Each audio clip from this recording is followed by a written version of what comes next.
Welcome, gamers, to this episode of The Tops, with a show where we take the top 5 things at hand, rank them, and give you our list. My name is Craig Perales, and joining me is Mandrew Montemayor, and on this episode, we are doing our top 5 games of 2022. So, before we get started, guys, if you are watching this on YouTube, make sure you hit the like, comment, subscribe, hit the share button, and hit that bell for notifications. If you guys are interested in following us on any of our social media, check out our Linktree link, which will be in the description. And if you guys are interested, Andrew and I also do a podcast called LastCall Gaming, which you can find on YouTube. But if you're looking up on the audio sources, we're pretty much on every podcast platform. So find the one that you prefer. So, with that down and out of the way, guys, like I said, this is the top 5 games of 2022. The main criteria is it's games that we've actually started and finished. So nothing that was played for, and not credit rolled or anything like that, which I think is a good kind of metric to meet because, I played a lot of games this year, and I think it's just kind of unfair to add a game if you didn't see it to completion. Yeah, that's always been a big part of our thing because, the ending could really kind of spoil everything depending on how it goes. So as long as it's front to back, you roll the credits, you don't have to get every achievement or anything is really the criteria. That, and it had to have released this year. Yeah, it had to have been from January 1st to, up until yesterday if you were able to beat a game, because I know you just beat one right before we slid it in the list. So let's get started, Andrew. Why don't you go first and I will follow you, and then we'll just kind of we'll do a back and forth, counting down from our 5 to our number 1. My first one, I just put something, I don't want to say generic, but is Modern Warfare 2, and that released this year on October 28th, again published by Activision. As always, this developer this time was Infinity Ward. I thought it had a great story. I know at the time I really complained because it was missing a lot of modes, which it still kind of is, but over time, and just, it's only been out like 2 months, not even a full that long, and it's got so much content that's already since been added to it.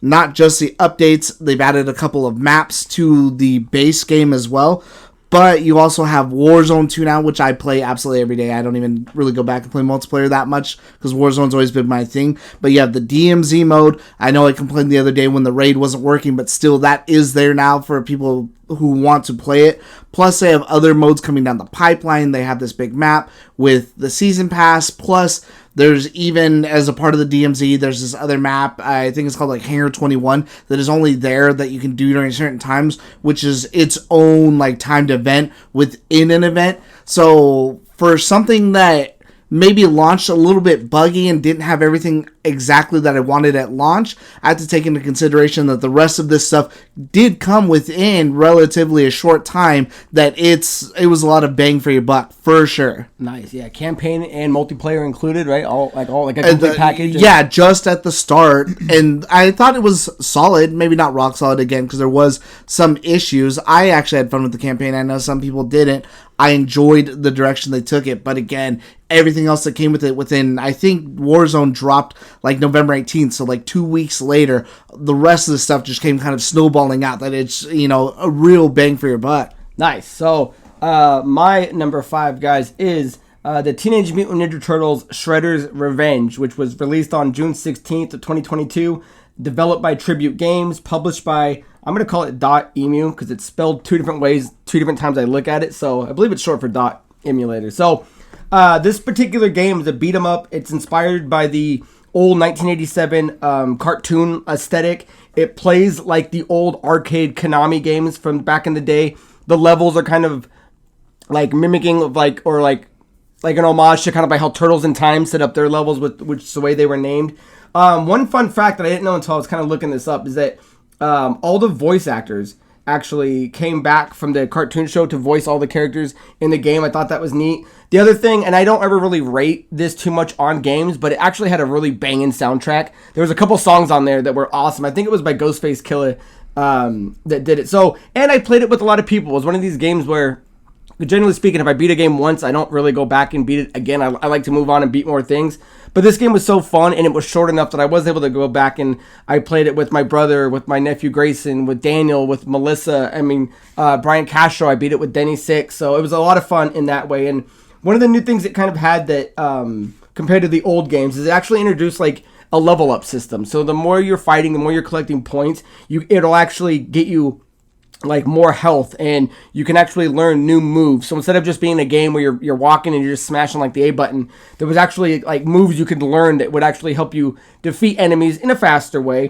The other thing they did is they added collectibles and hidden items that were in every level that were essentially side missions you could do. So instead of just playing the main storyline, it actually gave you something else you can do to look for kind of secrets and Easter eggs. The biggest thing that I think I loved was that not only were you able to play the 4 turtles, I believe it's the first time you've ever been able to play as Splinter. They added April O'Neil, and then once you beat the game, as a bonus unlockable character, which I loved, was you could play with Casey Jones, which was awesome. And it has a 6-player mode, so it's definitely a game you can play with a lot of multiplayer and a lot of different friends. Every time you beat it, I mean, it's not a big different, but every turtle, every character has a different ending, so there is an incentive to beat it with every character. That way you can kind of see all that stuff. And one of the more impressive things was the game was also able to sell more than 1 million copies within a week of its release. So it's actually a success. So with that being done, I'm hoping that there is going to be more of these turtle games, especially that it was successful. So yeah, I think they took everything that we've played from the old arcade games and reinvented it in a modern time, and I thought it was fantastico. I played a little bit of it, and I really enjoyed it, and it's something I've been meaning to go back to, but I just haven't gotten there yet. No, we gotta do it together.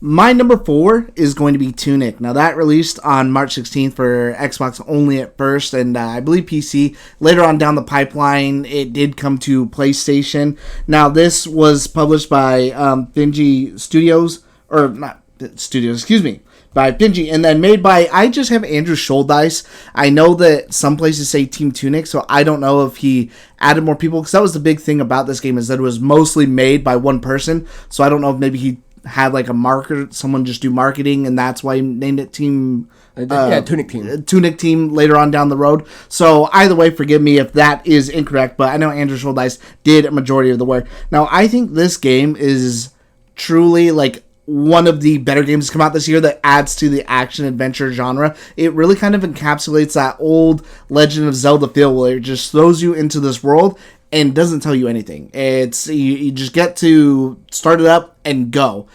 I think the biggest draw for this game, and what my favorite thing about it is it has an absolutely amazing art style. The aesthetic to this game it's truly beautiful, and on top of just this, great world, great looking, your little fox guy is so creative. I really like that, but there's little pages that you can find for like a manual that are collectibles that you're supposed to get throughout this island, and when you look at it, they're all like hand drawn and in a weird language that you can't read at first, and it looks like if you were looking into like those classic Legend of Zelda manuals, or even old Nintendo manuals that you used to get with games that were on Nintendo and Super Nintendo. So it's truly beautiful. I really want more of this game, because I think he should take what he did with this a step further and do almost like, I don't want to say Death's Door, but maybe make something a little more populated, like how the first Zelda is, where you have kind of villages and more people. Take this animal aesthetic and go all the way with it. But for this first game, especially coming from just one guy, it's a masterpiece game. It's so good. Does it lend itself to be, I mean, no spoilers, I guess, but could there be a Tunic 2? It does have a split ending, so that is something. In one of the endings, it possibly could do something like that. And and again, that's where I'm like, even if they don't continue this person's story, just the idea of what this is, because you already have this fox guy, so that's obviously a species that's introduced. Okay, it doesn't have to be the same guy. The same way Legend of Zelda isn't always the same Link in every game. Give me another version of this fox person, because that is kind of an idea that plays into this, is you're an heir of that species. So give me something like that on a grander scale like Zelda is. So this was a good foot in the door attempt that came out swinging. Now gun it on the next one. Excellent. So my number 4 is Nobody Saves the World, released January 18th, developed and published by Drinkbox Studio. This is an action RPG that's played from a top-down perspective. So in the game, you play this kind of generic blank character named Nobody. I believe he has like amnesia. You wake up, you don't really know who you are, and you end up getting this wand that eventually allows you to transform into 18 different forms, and they're kind of all over the map. There's like a bodybuilder, a dragon, a rat, and they all have different abilities and different kind of status effects you can use to hit different monsters and attack things in different ways. But as you start to progress, you can equip, so the more characters you unlock and the more you play with them, you can unlock more abilities for those characters. Eventually you get to a part where you can start equipping other people's abilities onto other characters and kind of custom make your own version of that character. So for example, you could be playing the rat and have his ability to go through holes, but then you could equip like the zombie's ability to like be able to eat certain things, and then the mermaid's ability to do like splash damage. So it's got a ton of different combos, which I loved. And you travel through these procedurally generated and really fun dungeons, and half the part is, you know, how you're going to tackle it. You know, which characters are you going to be able to use to kind of do the most damage. The story is super fun. It's entertaining. It's from the guys that make Guacamelee. So if you're a fan of that series, think of that, but just kind of more wilder. It's got a ton of Easter eggs in it that are super fun throwbacks. If I'm not mistaken, there was one where you go to like this weapon shop and it's got like the Master Chief plasma sword on the wall. It's got like the Buster sword from Final Fantasy VII. So it's got a lot of things like that. It's bright. It's super colorful. And the other thing, it's not just a dungeon crawler. It encourages exploration because the abilities you can use in the dungeon are also things you can use on the outside to, whether it be open up certain levels, swim past something, break a rock. There's one point where you can race around with this horse. And there's a ton of different side missions. So if you are interested in it, there's more to do than just doing a simple campaign and just doing dungeon crawling. So for me, it was rejuvenating, and unfortunately, if it wasn't for these other games that came out that surpass it, I was in my head, I was already like, when I played it in January, I was already like, this I know for a fact is going to be on my game of the year list. So definitely check it out. It's a lot of fun, and it's I don't feel any time is wasted on this game, and it's super fun to explore and kind of create these different characters. So I would say check that one out. You know, I've been actually wanting to play that too because I didn't realize it was by Drinkbox, but I love Guacamelee 1 and 2. Those were really good. So. My number 3 is going to be Crisis Core Final Fantasy VII Reunion. Now, that dropped on December 13th, published by Square. The developer is Toze and Square Enix. Now, this is a remake, so it's not a direct port of the game that came out on PSP. So this is something that was stuck on outdated hardware, and there wasn't really another way to play it, not that I know of anyways, to where it felt good. And what they did with this game is absolutely amazing. It looks good. It feels good to play. I had no issues with anything. The only things that are a little bit dated is because obviously they stuck true to the game, almost like a 1-for-1, is your guy will pull out like a flip cell phone. Everyone's got flip cell phones all the time, so they're always talking to each other with their flip phones. And I'm like, man, that's so funny that used to be like the big thing. But I think after playing this, because again, I'd never played it before, I knew what the story was. Now, the story is about Zack. This is a prequel to Final Fantasy VII, so anyone who's ever played Final Fantasy VII, you get to see a little bit of Zack, not too much, and how it plays in a cloud, and it also shows a bit of Sephiroth, and I think that was one of the better things about this game, is when you play original Final Fantasy VII, and I'm not sure how it is in the remake, or if it'll even get there in some of the other parts in the original one, you see Sephiroth a little bit before he's technically the villain. You see him as this big hero, this beast, especially when you go to fight that dragon that almost like one-shots you on the mountain, and then he just instantly takes him down in like one hit. You get to see more of the hero that is Sephiroth and why he's regarded in the way that he is, plus these other characters. And you're visiting a lot of fan-favorite spots, from Junin to the slums, all over the place. You even go to Wutai, and it just really feels like it's a best of what Final Fantasy VII was into, I would say, a more bite-sized game, because you can beat this game in about 12 hours. I know there's speedrunners when I was looking at it. If you want to do the hard achievement, once you do like New Game Plus, you could beat this game in like 90 minutes. But I absolutely love the combat. It's like action JRPG. I didn't play Final Fantasy VII Remake, so I don't know if the combat's like the same, but I love what you can do with it. As far as equipping all the different materials, you can level them up so that way they give you different bonuses for your health. This game's one of those ones too that if you know how to do it right, you can easily break it into where your guy has 9999 health and you're doing 999 damage if you wanted to, and not feel like you're ruining the game, because it is a little bit challenging to get there. So I love that. I think one of my favorite things is when you're in combat, there's this thing called the DMW system. Now, it's in the top. It's almost like a slot machine style thing. And the more people you meet, it gives you kind of a heightened affection with them. And certain ones do certain things. So if it rolls all Aerith on the slots, she refills your magic, your health, your AP for your certain attacks. If it's all Sephiroth, you'll do Octaslash. But depending on where your ranking is, you'll do Octaslash level 1, which doesn't do as much damage, but you can do Octaslash level 5. So that was the more interesting part of the combat, is as you're fighting, sometimes if you're maybe on a losing end of the battle, I've had that DMW system land on all Aerith and just instantly save me, and then I just start spamming my magic. I think that this game does a really good job of encapsulating what Final Fantasy VII meant as a whole, but the spirit of Final Fantasy in general. And this has one of my absolute favorite endings. I mean, you know how it kind of has to end in general, but I wasn't really expecting how it was done and seeing that, because you see it in the original and how they recreate that, and the feeling here, it amplifies it times 10. That I think even if you play Final Fantasy VII Remake, if this doesn't go into it, it's a must play for anyone who loves Final Fantasy VII. I can't wait to play it. Yeah, it seems like a good place to start. I can't wait to talk to you about it. Yeah, it'll probably be my next game after I beat High on Life. So my number 3 is Tiny Tina's Wonderland, released March 24th, 2022, developed by Gearbox Software, published by 2K Games. So it's a certain style of game. It's an action role-playing first-person shooter, which is a spin-off of the Borderlands and is the sequel to Tiny Tina's Assault on Dragon Keep, which turned this series into more of like a tabletop like D&D fantasy version of Borderlands, and I think it's awesome.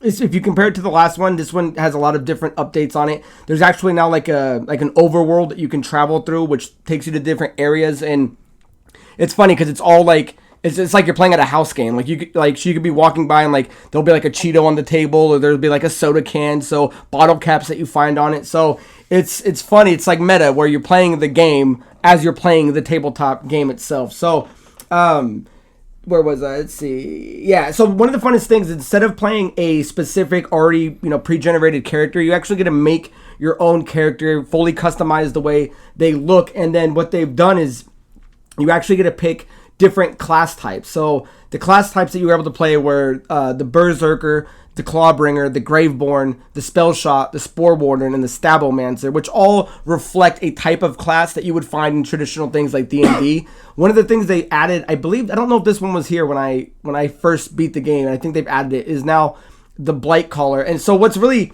cool and interesting about this game is that all these different classes have 3 different skill trees that you can build up. But later as the game progresses, you actually can start building up 2 different classes and make a totally different class altogether. So, for example, if I was playing the Berserker and Andrew was playing the Berserker, but then I dipped into the Clawbringer and he dipped into the Graveborn, we'd have completely different builds. And you can go back and respec it. I think the first maybe few times is free.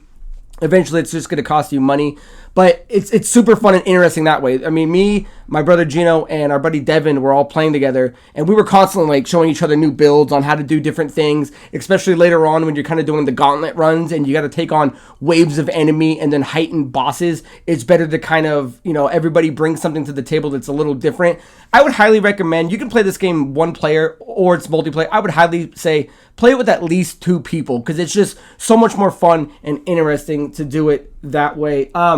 The game itself, it was really successful, so I'm really hoping that there's going to be a number 3. It's got a lot of fun loot. There's so much color and customizable things that you can do with this game. I don't know, it was a lot of fun. It's something that you can definitely spend a lot of time in, and the roadmap that they have for DLC is if you are trying to get into a game that has a lot of loot to drop and online play, this is a really good one to try to jump into. And the fact that they went fantasy over kind of like the high octane Borderlands, I like that there's now 2 series that kind of take a different path that still play with the same type of game mechanics. So for me, it was a lot of fun, and it was definitely a must play with at least one other player, I would say. So that is my number 3.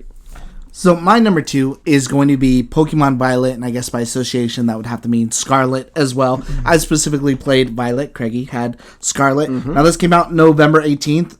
As always, published by Nintendo and the Pokemon Company and developed by Game Freak. I think this is finally the Pokemon game that I've been asking for forever. Take me back to that classic Pokemon style where the world is there and I can kind of tackle things in any order I want to. Give me the 8 gyms plus the Elite Four plus a couple like side content things that I could do. And again, because this is the modern age, you could always add DLC if you want more. But just give me that base and I'll be happy. And I finally got that. I felt like at the beginning too when I was playing a little bit, I'm like, okay, this world's open, but it's not too open. Before I hit the school, as soon as you hit that school and you get out there, it is, you could go anywhere you want to. You could literally go to the final gym and get your ass kicked if you wanted to right away. There is no, there is like a little bit of a guide for if you want to kind of tell you where to go, but there's no holding your hand. You can pretty much do whatever it is that you want to. I loved traveling in this game when you get to ride your companion, especially as you level him up. It made it a lot more satisfying just to be able to, once you're able to get the swim or the fast rush or even like the flying, gliding from part to part, just going all over Paldea. I specifically love this map and the way they did it. I want them to do something like this for the next one, except for maybe give that a little bit more like how like Yellow had like, you know, Blaine's living on like a fucking volcano and maybe go to like a jungle or something. But the way they built this thing out totally made sense. I think one of my favorite things, again, they really kind of buckled down on this one, and I don't know if it was like this as much in Arceus, but the way the XP shares works on this is as long as you have your Pokemon in your party, everyone's getting something, and it seems like it's a lot more than it's ever been, because that allowed me to really experiment with Pokemon that I never would have used before. I really kind of went out of my way to... At first I was like, okay, you know, I want to use the tried and true. I'm going to get my Flappy, my Ampharos. But now I'm getting out here and I'm getting Belly Bolts and using all these different people that I have no clue who they are. I don't know if they're new from this game or maybe from an older one and I just kind of didn't really care for them as much. So it really made me feel like experimenting was totally worth it, especially now because your Pokemon can have more than one, like, a style to them. Like my boy Coco started as just fire, but by the time he reached the end, he's fire and a ghost type, and so that completely changed how I have my team dynamic. Because I had a Cloyster that when I forget what it's called now, and I wish I had written it down. When you crystallize them, he was resistant to fire. He took a base of fire, so then I wasn't even weak to lightning. So now my weakness would be water on a water Pokemon that I'm not taking as much damage, and I'm just blasting you with ice and water types. Was it terraforming? Terralize is what it's called. I always say crystallize, but terralize. I know that a lot of people maybe had issues with how this game ran. I personally did not have any of these problems, so that's something I think you kind of have to take into consideration. I know it got a little bit slammed because people said they had lots of cutting, crashing, maybe slowdown. I had a little bit of slowdown, but nothing that would really worth complaining about for me. The only time it did is when I turned a corner and there's this huge, oasis of a city in the middle of a desert. So I understood why it was doing what it was doing on the Switch, but it's not like it took 10 minutes. It was literally for like 10 seconds.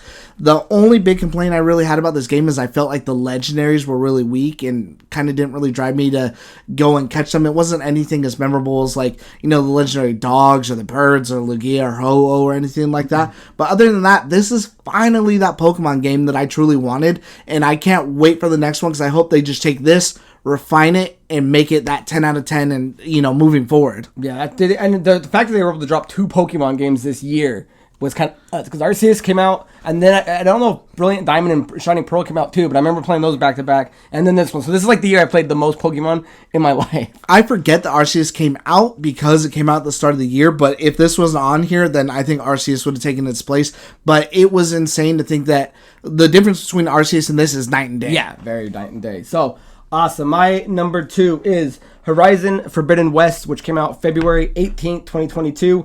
Developed by Guerrilla Games, published by Sony Interactive Entertainment. So this is the sequel to the 2017 Horizon Zero Dawn. The game is set in a post-apocalyptic version of the Western United States, recovering from the aftermath of an extinction caused by a rogue robot swarm. So this game is awesome. If you're a fan of the original one, this game takes everything and then just adds upon it. So a few of the things that were newer that I wanted to point out that's written here. It says, The map is larger than the previous game. Exploration is improved with new underwater discoveries and improvements to combat using the Valor Surge system, freeform climbing, and tools such as the Shield Wing, Focus Scanner, Diving Mask, and Pull Caster are all things that are in this game that make it very, very fun to go and explore, to enter the combat. So the other thing, I can't remember if number 1 had this, but this one has definitely like a skill tree system that you can build. So you can definitely build Aloy in several different ways, and it does feel different. When you start using all these different moves, there's just several different ways to approach boss battles and swarms of enemies and tackling a bunch of the kind of stuff that's around there. The system that they've added was really cool. The fact that you're heading west to find what you're trying to do is repair Gaia. I don't want to dive too much into the story and give any of that away, but your whole mission is to kind of repair Gaia and then kind of re-terraform the world that's slowly dying. But as you're doing that, you find out a bunch of different things. You find out that there's this like world-ending threat that's on its way. You run into this group of people that were part of the civilization that are like coming back to this world, and where you're still running around like a primitive kind of caveman or like an early building of society. These guys are in like tech that make them godlike people. Like this is where Carrie Moss comes in, if you've seen her in the trailers. You find out that Aloy might not be the only clone of Dr. Elizabeth Sobek, who was the one that created Zero Dawn to start with. This game dove so much more into like the high sci-fi aspect of the storyline compared to how number 1, I think a lot of people were impressed with the combat and the exploration, where this one still has that. But this one dove into a storyline that ending was, if you've beaten it or if you're waiting to beat it, I thought was mesmerizing. And the game, it's unfortunate that it was stuck on the PlayStation 4. I think this should have been an exclusive for the PS5. But even with that being said, the game's beautiful and it's huge. There's so much to do in this game. Like, I would highly recommend, do not rush this game. Don't just try to beat it, put it on the list, and then move on. This is a game that I made sure I was like, you know what, I could go do the next mission, but I am going to go at least check this part of the map and go explore this cave and take advantage of diving down in the water. There's a lot of cool stuff that you can actually find down there. And one of the things that I want to point out is, if you are a big fan of this game, there is an expansion called The Burning Shores, which is going to be released on April 19th of 2023. So this game has fantastic characters in it. It's got awesome mechanics in the gameplay. If you like number 1, which was extremely well, it's just improved on. It's got awesome dialogue. I know a lot of people were kind of annoyed because there was, I think it's been patched, or I think you can turn it off. She would talk a lot to herself as she ran around picking up things. It's like, why? Like, why are you doing this, and why are you doing it so much? It does have issues of, and a lot of people kind of say this about games nowadays, is like, they kind of, if you're lost on a puzzle for like 10 seconds, they start explaining where you're supposed to do. And some people like that. You know, sometimes you don't want to waste time on puzzles for like, you don't want to waste an hour. But I know that was one thing that kind of turned a lot of people off. But the fact that you can start building like your dino collection, like once you start building up some of her abilities, you can capture certain mechanical dinosaurs and start using them to traverse the world. So once you start getting into like the flying aspect, which is kind of late game,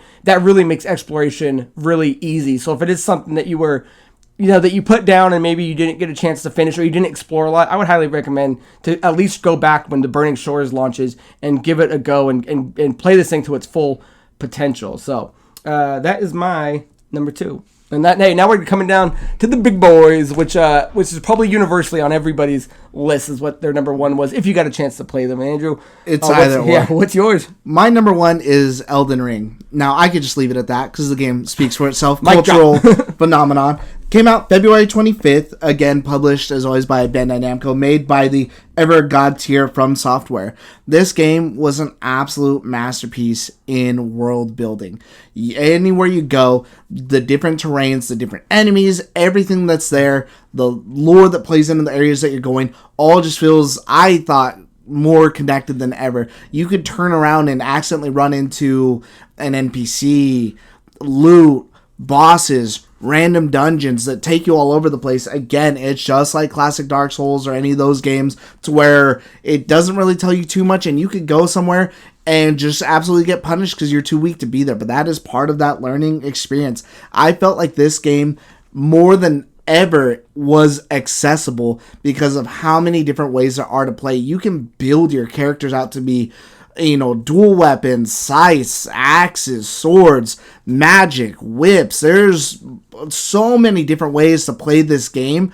And not to mention that you can play it almost front to back with friends, and that makes it easier. That is easy mode, is to summon other people and play this with whoever it is that you want to. This game came out and at one point was selling more than Call of Duty. It was just everything I didn't know I wanted and more. At first, when they were talking about how they're making an open world Dark Souls-like game, I couldn't even picture how that was supposed to be done. And I think this was the first game that came out and was truly like, this is it.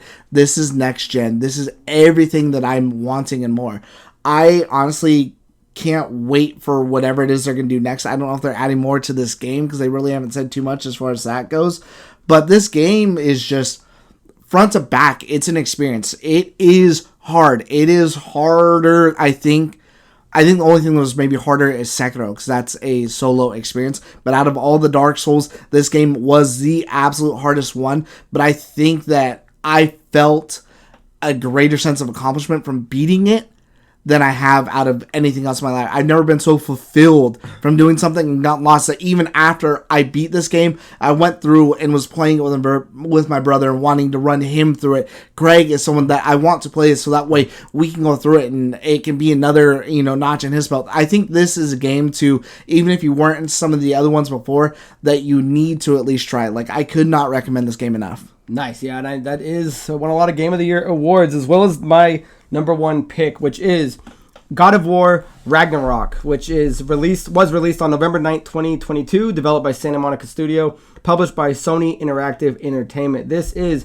an action-adventure game, and it's the sequel to the 2018 God of War, which, when that game came out, it was super impressive to see that they were able to take a game like God of War that was started on the PS2 and completely reboot, but also make it a true sequel to the game. Unlike a Tomb Raider that, gets rebooted every so often, they were able to do something and turn it into something that was completely different from the old action hack and slash games that we knew that were, from the PS2, PS3 era. So the fact that they were able to improve on everything from God of War was impressive, because God of War was already a feat unto itself that was pretty game changing, where this one, they really took the combat and improved on it to where there's so much more you can do while you're fighting that just make better combos for taking on waves of enemies and bosses. The fact that you now start with the axe and the double chains, where one is infused with ice and one is infused with fire, instantly makes switching up your combos and hitting different enemies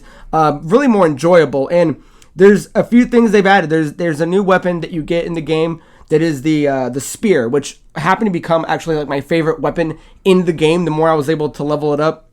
And the shield is kind of more prominent. Instead of just being a quick thing to block, there's actually customization you can do with the shields that can actually add offensive or defensive abilities. The fact that they were able to do more for the Spartan Rage, because in the old games, and at least the last one, it was an ability that you would just trigger and he would go apeshit for a while and smash people. Or this one, you can actually customize it and pick which one you want to do. There's the Spartan Rage Fury, which is kind of the traditional one where you're doing quick attacks and kind of quick little bursts of health. There's another one that they did called Spartan Rage of Valor, which is more of a health building system if that's what you wanted to do. And then the last one was Spartan Rage Wrath, which was a complete burst of energy that you pretty much would want to save and wait and use it exclusively for bosses, because it ripped apart all your Spartan Rage bars. But I mean, the fact that this game leaned more into like an RPG customizable ability instead of just being the old hack and slash games, for me, I found that more enjoyable. I know there are people that don't like when the action adventure games lean more into the RPG, but for me, there was a whole different concept to it. You can now put points into all of your weapons and build them up, and then by doing so, unlock new abilities with each weapon that you can pair with these other abilities that you're able to put onto Kratos that change and boost certain stats. The other biggest thing clearly is the powerful story that this game did. I know Elden Ring is a number one choice for people, and it's based purely on solid, good gameplay. You're playing front to back. You can't pause the game, where God of War kind of is more of an epic cinematic playing experience. So I do think there are two different types of number one games, where this game, the combat is fulfilling. It's enjoyable. But half of it is listening to this story and seeing what Kratos and Atreus are now going through 3 years after the events in 2018's God of War. The people that you actually are able to meet, the new characters you get to meet, like Thor and Odin, are instantly captivating, instantly rememberable. There's a handful of other characters that you get to meet, which I won't spoil for you because it does reflect some of the gameplay. But it also gives endings to certain characters. So when you're playing this, certain things happen, certain things change, but you're completely invested into all these different characters' storylines. So just like Horizon, I would say once you beat it, go do some of the other exploration things. There is, I don't want to say a secret ending, but there is something more you can watch once you've go and done everything, and you can finally see this final cutscene, and it's super enjoyable. The fact that they lean more into the giants and the prophecy of this game is just completely captivating, and it's unfortunate that they're going to end it. They said this is the last part of the Norse mythology. It probably will be, I would say, probably a decade before they redo God of War with something else, because I don't know if they're going to make it, because there won't. It's like it can't be a number 3. You know what I mean? They're ending it here. So if the next one does come out, I'd be super impressed, that it came out that fast. But I'd be really curious on where this one goes. So yeah, this game is why you buy a PS5. This is the must-play cinematic experience. It's on the levels of like playing the last Uncharted game, where it's a masterpiece to watch. I wish it wasn't tied to the PS4, because again, I think this thing could have been just so much better and more fun to play, but that takes nothing away from it. This game is awesome front to back. So with that being said, guys, that is our top 5 list. So real quick, let's recap it, Andrew. My number 5 was Teenage Mutant Ninja Turtles Shredder's Revenge. My number 4 was Nobody Saves the World. My number 3 was Tiny Tina's Wonderland. My number 2 was Horizon Forbidden West. And my number 1 pick of 2022 was God of War Ragnarok. My number 5 was 2022's Modern Warfare 2. Number 4 was Tunic. Number 3 was Crisis Core Final Fantasy VII Reunion. Number 2, Pokemon Violet, Scarlet by extension. And number 1, of course, Elden Ring. So I don't think I asked you before the show. Do you want to give anything an honorable mention that you played?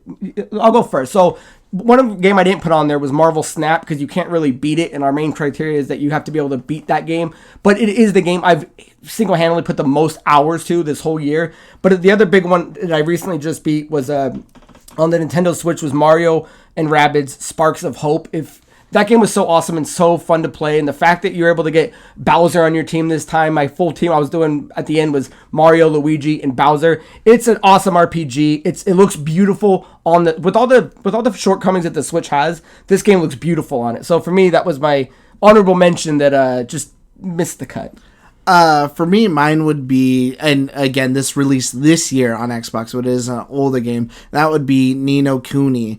And I think this one is Wrath of the White Witch, unless that's the second one. Either way, it finally dropped on Xbox, and I remember playing it at first, thinking it was a little bit of a slog. But once you kind of really get into it and give it some time, I actually absolutely loved it. Not to mention the art style is amazing, and it really just feels like you're playing a Studio Ghibli a movie as a game. Like it had just from the characters to the art design to the way everything just plays out and fits in and what they do with the world building. I absolutely loved it. Nice. So guys, that is our top 5 list. By extension, you guys got 10 games that we picked for the best games of the year. Make sure you guys leave your top 5 games down below that you were able to play. So guys, that is the end of this episode of The Tops, guys. My name is Craig Perales. This is Mandrew Montemayor. Until next time, guys, cheers. See you next year.